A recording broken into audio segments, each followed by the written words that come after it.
Here we go. We are in Mark chapter 2, and we're going to begin in verse 21. Here we read, "No one sews a new patch of unshrunk cloth on old garments. Otherwise, the patch pulls away from it, the new from the old, and a worse tear results. No one puts new wine into old wineskins. Otherwise, the wine will burst the skins, and the wine is lost in the skins as well.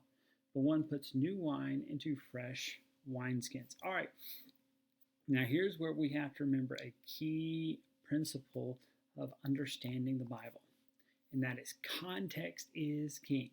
Because if we were just to take those two verses, read them by themselves, we would think that Jesus is just offering us some good practical advice. All right? Well, obviously, we don't use wineskins, and most of us don't patch our clothes anymore.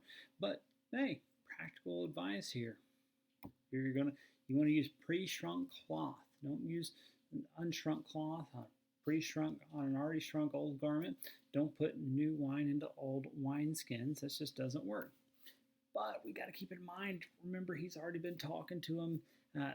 The Jewish religious leaders, they're asking him, how come your disciples don't follow our traditions? Now, here we go. And here's where Jesus is bringing it back home. He's saying, you've got this pattern, these traditional patterns that you're working in, but I've got something that's moving in a different direction. And so you can't make those two come together. You've got your traditions that are so ingrained, they're so formal, they're so much in this light that the way I'm moving, you can't just put the two together. These are old. I'm doing something new. And here's what he says. Look, if you do that, they're going to fall apart. They can't hold together. And if you try to put me into your old religious system here, like this new wine and those old wineskins, we're just going to burst. They just can't contain it. And so Jesus is kind of coming straight at the heart of what's going on here. You can't fit me and my mission into your traditional approaches of just here's what I do, and Jesus is just going to come in and fit it. He's like, no, I'm something new, and I'm going to do a new work that you can't contain. And so, question, what does this tell us about us? What does this tell us about Jesus? Well, it tells us that Jesus is coming to do something that we weren't prepared for. Humanity has our sort of designs, our sort of way of doing things, and Jesus isn't going to fit neatly into our categories, right? He's not going to fit into our way that we always want him to do. He says, no, I've got a different way of doing things. And that just comes from the fact that he's God. We're not. We have the way we think things should go, but he's like, guess what? Here's how it's actually going to go. So that's what it tells us about Jesus. What does this tell us about ourselves? It tells us, well, and as much as we don't want to admit it, we really, really, really do try to make Jesus fit into our own systems, to our own preconditioned boxes. Here's how we think Jesus should act. Here's what we think Jesus should do. Here's how we think he should respond. We really try to hem Jesus in on every way that we can, in every way that we can.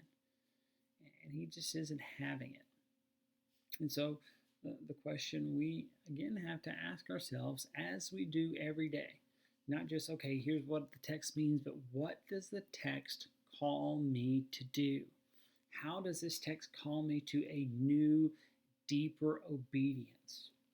Well, I think, again, like yesterday, because we're still closely tied, this is part of that. It's just Jesus coming at it from a slightly different angle as yesterday. It calls us to really evaluate our traditions. Are we trying to make Jesus fit into our boxes that we think he should fit in, or are we coming at it from a different angle and following him?